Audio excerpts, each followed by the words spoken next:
Hi friends, welcome back to my channel. ನಾನು ಆಫೀಸಿಂದ ಮನೆಗೆ ಬರೋ ಅಷ್ಟೊತ್ತಿಗೆ ಲಶಿಕಾ ಮಲ್ಕೊಂಡಿದ್ಲು. ಒಂದೊಂದು ಸತಿ ಎದ್ದಿರ್ತಾಳೆ, ಗೇಟ್ ಹತ್ರನೇ ಕಾಯ್ತಿರ್ತಾಳೆ, ಇಲ್ಲ ಒಂದು ಸತಿ ನಿದ್ದೆ ಬಂದಾಗ ಮಲಗಿರ್ತಾಳೆ. ನಾನು ಕೂಡ ಆಫೀಸಿಂದ ಬಂದಮೇಲೆ ಫ್ರೆಶ್ ಅಪ್ ಆಗಿ ಒಂದು ಸ್ವಲ್ಪ ಸ್ಕಿನ್ ಕೇರ್, ಮಾಯ್ಶ್ಚರೈಸರು, ಲಿಪ್ ಕೇರ್ನ ಹಚ್ಕೊಳ್ತಾ ಇದ್ದೀನಿ. ಸೊ ಇವತ್ತು ಒಂಥರ ಈವ್ನಿಂಗಿಂದ ನೈಟ್ವರೆಗೂ ಹೇಗಿರುತ್ತೆ ನನ್ನ ರೊಟೀನ್ ಅಂತ ನೀವು ನೋಡ್ಬೋದು ಈ ವ್ಲಾಗಲ್ಲಿ. ಆ್ಯಂಡ್ ಹಾಗೆ ಕೆಲವೊಂದು ರೆಸಿಪೀಸ್ನ ಕೂಡ ನಾನು ತೋರಿಸ್ತೀನಿ. ಸೊ ತಪ್ಪದೆ ಕಂಪ್ಲೀಟ್ ವೀಡಿಯೋ ನೋಡಿ. ಹಾಗೆ ಪ್ಲೀಸ್ ಈ ವಿಡಿಯೋ ಇಷ್ಟ ಆದರೆ like, share, comment and subscribe. ಇನ್ನೂ ಯಾರೆಲ್ಲ ಸಬ್ಸ್ಕ್ರೈಬ್ ಆಗಿಲ್ಲ ದಯವಿಟ್ಟು ಸಬ್ಸ್ಕ್ರೈಬ್ ಮಾಡಿಕೊಂಡು ವೀಡಿಯೋಸ್ನ ನೋಡಿ. ಆವಾಗ ನಾನು ಯಾವುದೇ ಒಂದು ವೀಡಿಯೋ ಹಾಕಿದ್ರೂ ನಿಮಗೆ ನೋಟಿಫಿಕೇಷನ್ ಸಿಗುತ್ತೆ, ಆವಾಗ ಬೇಗ ನೋಡ್ಬೋದು. ನಾನು ಕೂಡ ಫ್ರೆಶ್ ಅಪ್ ಆಗಿಬಿಟ್ಟು ಸ್ವಲ್ಪ ಹೊತ್ತು ಟೈಮ್ ಸ್ಪೆಂಡ್ ಮಾಡಿಬಿಟ್ಟು ಅಡುಗೆ ಎಲ್ಲ ಸ್ಟಾರ್ಟ್ ಮಾಡೋಣ ಅಂತ. ಸೊ ಪ್ರಕುಲ್ಗಿನ್ನೂ ಪೀರಿಯಾಡಿಕ್ ಟೆಸ್ಟ್ಸ್ ನಡೀತಾನೆ ಇದೆ. ಸೊ ನೆಕ್ಸ್ಟ್ ನಾಳೆ ಹಿಂದಿ ಸಬ್ಜೆಕ್ಟ್ ಇದೆ, ಅದಕ್ಕೂ ಕೂಡ ಓದ್ಕೋತಿದ್ದಾನೆ. ಅಷ್ಟೊತ್ತಿಗೆ ನಾನು ಮನೆಗೆ ಬಂದೆ. ಒಂದು 10 ನಿಮಿಷಕ್ಕೆ ಮಳೆ ಫುಲ್ ಶುರುವಾಗೋಯಿತು. ನಾನು ಬರೋವಾಗಲೇ ಫುಲ್ಲು ಮೋಡ ಎಲ್ಲ ಒಂಥರ ಕತ್ಲು ಇನ್ನೇನು ರಾತ್ರಿಯೇ ಆಗೋಯ್ತಪ್ಪ ಅನ್ನೋ ಥರನೇ ಕಾಣಿಸ್ತಾಯಿತ್ತು. ಆ ಮಳೆಗೂ ಈ ಗ್ರೀನರಿಗೂ ಸಕ್ಕದಾಗಿ ಕಾಣಿಸ್ತಾಯಿತ್ತು ನಮ್ಮ ಲಾನ್ ಅಂತೂ. ಆ ಲಾನಲ್ಲಿ ಹುಲ್ಲು ಮತ್ತು ಹೂವು ಎಲ್ಲ ಸಕ್ಕದಾಗಿ ಕಾಣಿಸ್ತಾಯಿತ್ತು. ಮಳೆ ಲೈಟಾಗಿ ಶುರುವಾಯಿತು. ಬರ್ತಾ ತುಂಬಾ ಜೋರಾಗೋಯಿತು ಮಳೆ. ಥರ ನೋಡೋದಕ್ಕೆ ಚೆಂದ ಈ ರೈನಿ ಸೀಸನ್ನ. ಸೊ ಹಾಗೆ ನಾನು ಇಲ್ಲಿ ಇವಾಗ ಸ್ವಲ್ಪ ಸೈಡ್ ಡಿಶ್ಗೆ ಏನಾದರೂ ಮಾಡೋಣ ಅಂದ್ಬಿಟ್ಟು ಪನ್ನೀರ್ ಇತ್ತು, ಅದರಲ್ಲಿ ಡ್ರೈ ಥರ ಮಾಡ್ಕೊಳ್ಳೋಣ ಅಂದ್ಬಿಟ್ಟು ಎಲ್ಲ ರೆಡಿ ಮಾಡ್ಕೊಳ್ತಾ ಇದ್ದೀನಿ. ಸೊ ಪನ್ನೀರ್ ರೆಸಿಪೀಸು ನಾನು ಸುಮಾರು ವೆರೈಟೀಸ್ನ ನಾನು ವ್ಲಾಗ್ಸಲ್ಲಿ ತೋರಿಸಿದ್ದೀನಿ. ಸೊ ಇದನ್ನು ಫಟಾಫಟ್ ಅಂತ ನಾನು ಹೇಳ್ಕೊಂಡು ಹೋಗ್ತೀನಿ. ಧನಿಯಾ ಪುಡಿ, ಸಾಂಬಾರು ಪುಡಿ ಯಾವಾಗಲೂ ಜಾಸ್ತಿ ಯೂಸ್ ಮಾಡ್ತಾನೆ ಇರ್ತೀವಲ್ಲ, ಹಾಗಾಗಿ ಒಂದು ಚಿಕ್ಕ ಬಾಕ್ಸ್ಗೆ ನಾನು ಹಾಕ್ಕೊಳ್ತಾ ಇದ್ದೀನಿ. ಏನಕ್ಕಂದರೆ ಪ್ರತಿ ಸಲ ದೊಡ್ಡ ತೆಗೆದು ಮಾಡ್ಕೊಳ್ಳೋದಕ್ಕೆ ತುಂಬ ರಿಸ್ಕಿ ಅನಿಸುತ್ತೆ. ಹಾಗಾಗಿ ಈ ಥರ ಒಂದು ಚಿಕ್ಕ ಡಬ್ಬಾಗೆ ಒಂದು ಸಾಂಬಾರು ಪುಡಿ ಮತ್ತು ಇನ್ನೊಂದು ಚಿಕ್ಕ ಡಬ್ಬಾಗೆ ನಾನು ಧನಿಯಾ ಪುಡಿನ ಹಾಕ್ಕೊಳ್ತೀನಿ. ಆವಾಗ ನನಗೆ ಈಸಿಯಾಗಿ ಸಿಗುತ್ತೆ ಕೆಳಗಡೆ ಇಟ್ಕೊಂಡಾಗ. ಪ್ರತಿ ಸಲ ದೊಡ್ಡದು ಬಾಕ್ಸ್ ತೊಗೋಬೇಕು ಅನ್ನೋ ನೆಸೆಸಿಟಿ ಏನಿರಲ್ಲ ಅಲ್ಲ. ಸೊ ಅಮ್ಮ ಮನೆಯಲ್ಲೇ ಮಾಡ್ತಾರೆ ಸಾಂಬಾರು ಪುಡಿ, ಧನಿಯಾ ಪುಡಿ ಎಲ್ಲ ನಾವು ಆಚೆ ಎಲ್ಲ ತರಲ್ಲ. ಅಚ್ಕಾರದ ಪುಡಿ ಕೂಡ ಅಮ್ಮನೇ ಮಾಡ್ತಾರೆ ಮನೆಯಲ್ಲಿ. ಆ್ಯಂಡ್ ಈ ಕೆಲವೊಂದು ಮಾತ್ರ ಈ ಗರಂ ಮಸಾಲೆ, ಜೀರಾ ಪೌಡರು ಕೆಲವೊಂದು ಸಲ ಆಚೆನ ತರ್ತೀವಷ್ಟೇ. ಸೊ ಇಲ್ಲಿ ಮೊದಲು ಪನ್ನೀರ್ ಹಾಕ್ಕೊಂಡಿದ್ದೀನಿ. ಈ ಥರ ಕ್ಯೂಬ್ಸ್ ಬರುತ್ತಲ್ಲ ರೆಡಿದು. ಇದಕ್ಕೆ ಒಂದು ಸ್ವಲ್ಪ ಉಪ್ಪು, ಅರಿಶಿನ, ಅಚ್ಕಾರದ ಪುಡಿ, ಧನಿಯಾ ಪುಡಿ, ಗರಂ ಮಸಾಲೆ, ಶುಂಠಿ ಬೆಳ್ಳುಳ್ಳಿ ಪೇಸ್ಟು, ಒಂದು ಸ್ವಲ್ಪ ಮೊಸರು, ಧನಿಯಾ ಪುಡಿ ಆಗಲೇ ಹೇಳಿದೆ. ಸೊ ಇಷ್ಟನ್ನು ಹಾಕ್ಬಿಟ್ಟು ಚೆನ್ನಾಗಿ ಕಲಿಸ್ಬಿಟ್ಟು ಒಂದು 15 ನಿಮಿಷ ಮ್ಯಾರಿನೇಟ್ ಆಗೋಕ್ಕೆ ಹಾಗೆ ಬಿಡ್ತೀನಿ. ಇದಾದಮೇಲೆ ಒಂಚೂರು ಆಯಿಲ್ ಹಾಕಿಬಿಟ್ಟು ತವಾ ಫ್ರೈ ಥರ ಪನ್ನೀರ್ನ ಫ್ರೈ ಮಾಡಿಕೊಂಡ್ರೆ ಸಾಕು. ಪನ್ನೀರ್ ತವಾ ಫ್ರೈ ರೆಡಿ ಆಗುತ್ತೆ. ಅನ್ನಕ್ಕೆ ಮತ್ತು ಚಪಾತಿ ಏನಾದರೂ ಕರಿ ತಿಂದಾಗ ಸೈಡ್ ಡಿಶ್ಗೆ ತುಂಬಾ ಚೆನ್ನಾಗಿರುತ್ತೆ. ಅಷ್ಟೊತ್ತಿಗೆ ಮಳೆ ಕೂಡ ಜೋರಾಗೋಯಿತು.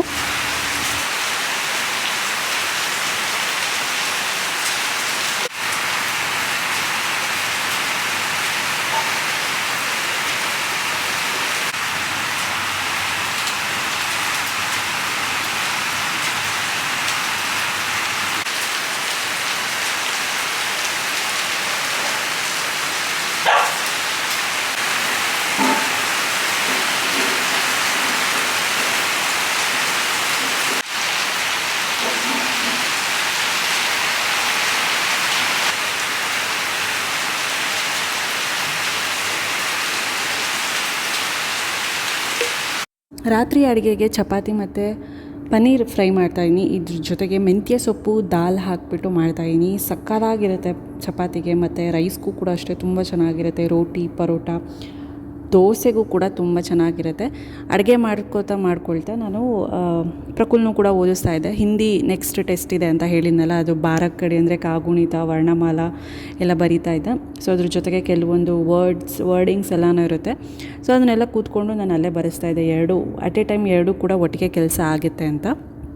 ಆ ಕಡೆ ಲಶಿಕೆ ಎಲ್ಲ ಟಿ ವಿ ನೋಡಿಕೊಂಡು ಆಟ ಆಡ್ಕೊಂಡಿದ್ಲು.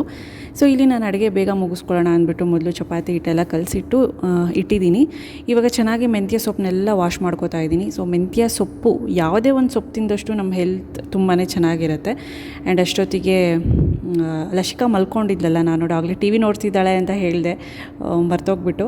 ಸೊ ಆಗ್ತಾನೆ ಇನ್ನು 7 ಗಂಟೆಗೆ ಎದ್ದು ಬಂದಳು. ರಣ್ಣ ಹೋಗಿ ಕರ್ಕೊಂಡು ಬಂದ. ನಾನೇ ಎಪ್ಸಿದ್ದು, ಹೋಗಿ ಕರ್ಕೊಂಡು ಬಾ, ಆಮೇಲೆ ಮಲಗಲ್ಲ ರಾತ್ರಿ ಅಂದ್ಬಿಟ್ಟು. ಸೊ ನಾನೇ ಒಂದು 1 ಅವರ್ ಆಗಿತ್ತು, ಹಂಗೆ ಮಲ್ಕೊಂಡ್ಬಿಡ್ತಾಳೆ. ಡಾರ್ಕ್ ಆಗ್ತಾ ಹಂಗೆ ಮಲ್ಕೊಂಡ್ಬಿಡ್ತಾರಲ್ಲ ಮಕ್ಕಳು. ಹಾಗಾಗಿ ಇಲ್ಲಿ ಸೊಪ್ಪೆಲ್ಲ ಚೆನ್ನಾಗಿ ವಾಶ್ ಮಾಡಿಬಿಟ್ಟು ಮೆಂತ್ಯ ಸೊಪ್ಪಿದು ಚಿಕ್ಕದಾಗಿ ಕಟ್ ಮಾಡ್ಕೋತಾ ಇದ್ದೀನಿ. ಸೊ ಅಲ್ಲೆಲ್ಲ ನಾನು ಈರುಳ್ಳಿ, ಬೆಳ್ಳುಳ್ಳಿ ಅದನ್ನೆಲ್ಲ ಕ್ಲೀನಾಗಿ ಕಟ್ ಮಾಡಿಕೊಂಡು ಬೆಳ್ಳುಳ್ಳಿ ಎಲ್ಲ ಜಜ್ಕೊಂಡು ಇಟ್ಕೊಂಡಿದ್ದೀನಿ. ಸೊ ಮೆಂತ್ಯ ಸೊಪ್ಪು ಒಂದು ಸ್ವಲ್ಪ ಜಾಸ್ತಿ ಹಾಕ್ಕೋತೀನಿ, ಏನಕ್ಕಂದರೆ ಮಕ್ಕಳು ಈ ರೂಪದಲ್ಲಾದರೂ ಚಪಾತಿ ಇದರಲ್ಲಿ ತಿಂತಾರೆ, ಆವಾಗ ಸೊಪ್ಪು ಕೂಡ ತಿಂತಾರಲ್ಲ, ಹಾಗಾಗಿ ಆ ರೆಸಿಪಿನೂ ಕೂಡ ನಾನು ತೋರಿಸ್ತೀನಿ.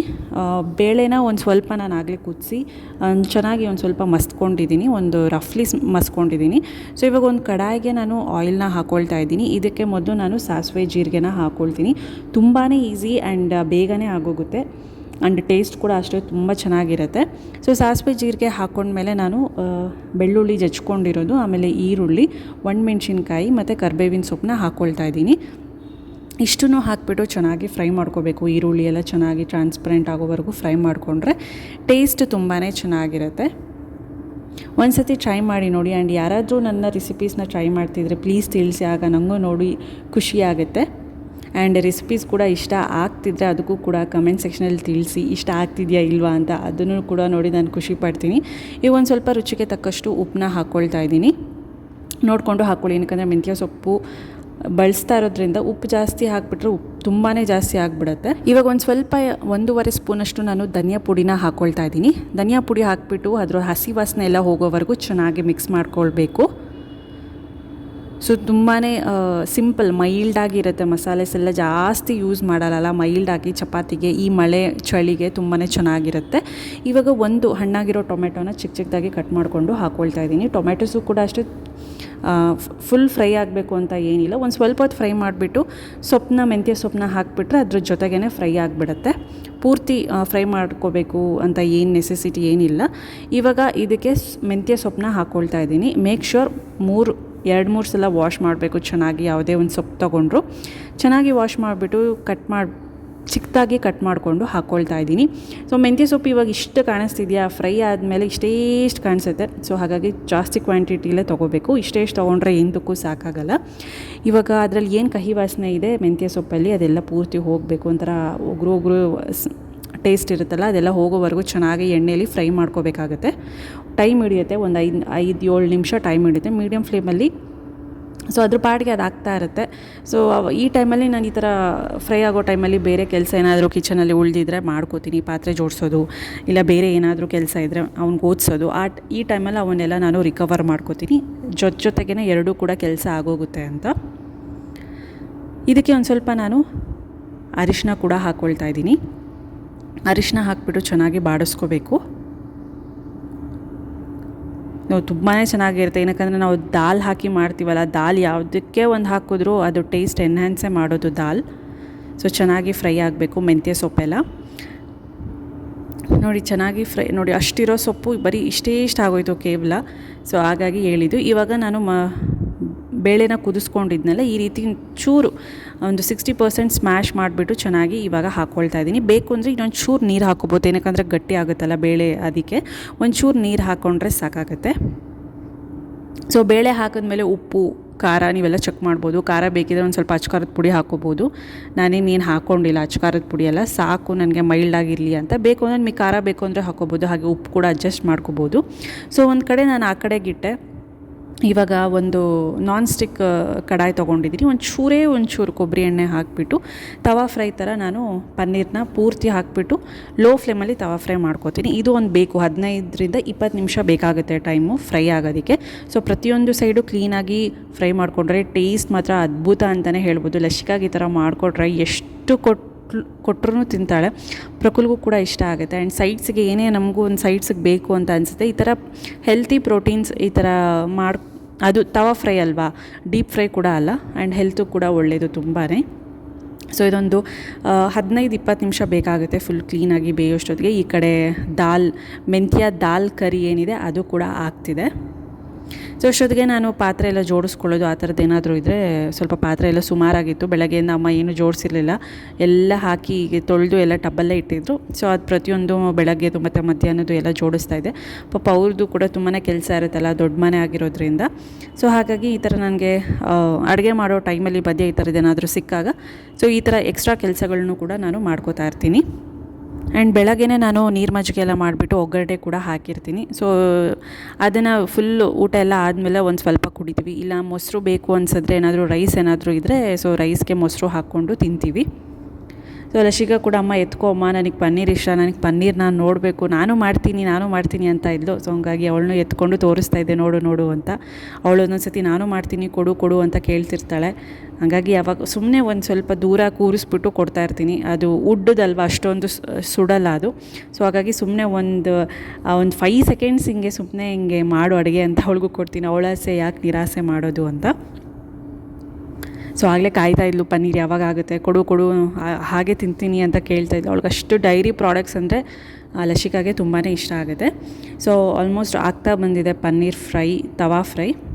ಸೊ ಈ ಥರ ಆದರೆ ಸಾಕು, ಒಂಚೂರು ಎಣ್ಣೆ ಹಾಕ್ಕೊಂಡ್ರೆ ಸಾಕು, ಜಾಸ್ತಿ ಇದಕ್ಕೆ ಎಣ್ಣೆ ಬೇಕು ಅಂತಲೂ ಏನು ನೆಸೆಸಿಟಿ ಇಲ್ಲ. ಸೊ ಇದಾಯಿತು ಆ್ಯಂಡ್ ಡಿನ್ನರ್ ಕೂಡ ರೆಡಿ ಆಯಿತು. ಸೊ ಇದು ಚಪಾತಿ ಆ್ಯಂಡ್ ಮೆಂತ್ಯ ದಾಲ್ ಕರಿ, ಹಾಗೆ ಪನ್ನೀರ್ ತವಾ ಫ್ರೈ. ಸಖತ್ ಪ್ರೋಟೀನ್ ಅಲ್ಲ, ಒಂದು ಕಡೆ ಸೊಪ್ಪು, ಒಂದು ಕಡೆ ಪ್ರೋಟೀನ್, ನ್ಯೂಟ್ರಿಯೆಂಟ್ಸ್ ಎಲ್ಲನೂ ಇದೆ ಇದರಲ್ಲಿ. ಸೊ ಹಾಗಾಗಿ ಆರಾಮಾಗಿ ಈ ರೆಸಿಪಿನ ನಿಮ್ಮ ಮಕ್ಳಿಗೆ ಮಾಡಿಕೊಡಿ, ತಿಂತಾರೆ. ಆ್ಯಂಡ್ ಸ್ವಲ್ಪ ಪಾತ್ರೆ ಇತ್ತು, ಅದನ್ನು ಕೂಡ ತೊಳಿತಾ ಇದ್ದೆ. ಊಟ ಎಲ್ಲ ಆಗಿ ಒಂದು ಸ್ವಲ್ಪ ಹೊತ್ತು ಬಿಟ್ಟ ಮೇಲೆ ಪಾತ್ರೆ ತೊಳಿತಾ ಇದ್ದೆ. ಆ್ಯಂಡ್ ಈ ವ್ಲಾಗ್ನೂ ಕೂಡ ಇಲ್ಲಿಗೆ ಎಂಡ್ ಮಾಡ್ತೀನಿ. ಇದು ಜಸ್ಟ್ ಒಂದು ಸಿಂಪಲ್ ವ್ಲಾಗ್ ಆಗಿರುತ್ತೆ, ಸಂಜೆಯಿಂದ ನಂದು ನೈಟ್ ಹೇಗಿರುತ್ತೆ ಅಂತ. ಹಾಗೆ ಕೆಲವೊಂದು ರೆಸಿಪೀಸ್ನ ಕೂಡ ತೋರಿಸಿದ್ದೀನಿ. ಸೊ ಈ ಥರ ವ್ಲಾಗ್ಸ್ ಬೇಕಾ ಅಂತ ಕಮೆಂಟ್ ಸೆಕ್ಷನಲ್ಲಿ ತಿಳಿಸಿ. ಈ ಥರ ವ್ಲಾಗ್ಸ್ ನಾನು ಪ್ರತಿದಿನವೂ ಮಾಡ್ತೀನಿ. ಹಾಗೆ ರೆಸಿಪೀಸ್ ಕಮೆಂಟ್ ಸೆಕ್ಷನಲ್ಲಿ ತಿಳಿಸಿ ಯಾವ ಥರ ವೀಡಿಯೋಸ್ ಬೇಕು ಅಂತ. ಆ ಥರದ್ದು ನಾನು ಮಾಡ್ತೀನಿ ಖಂಡಿತವಾಗ್ಲೂ. ಆ್ಯಂಡ್ ಇಲ್ಲಿಗೆ ಎಂಡ್ ಮಾಡ್ತಾಯಿದ್ದೀನಿ ವ್ಲಾಗ್ನ. ಮತ್ತೆ ಸಿಗೋಣ. Bye, take care, lots of love. Thanks for watching.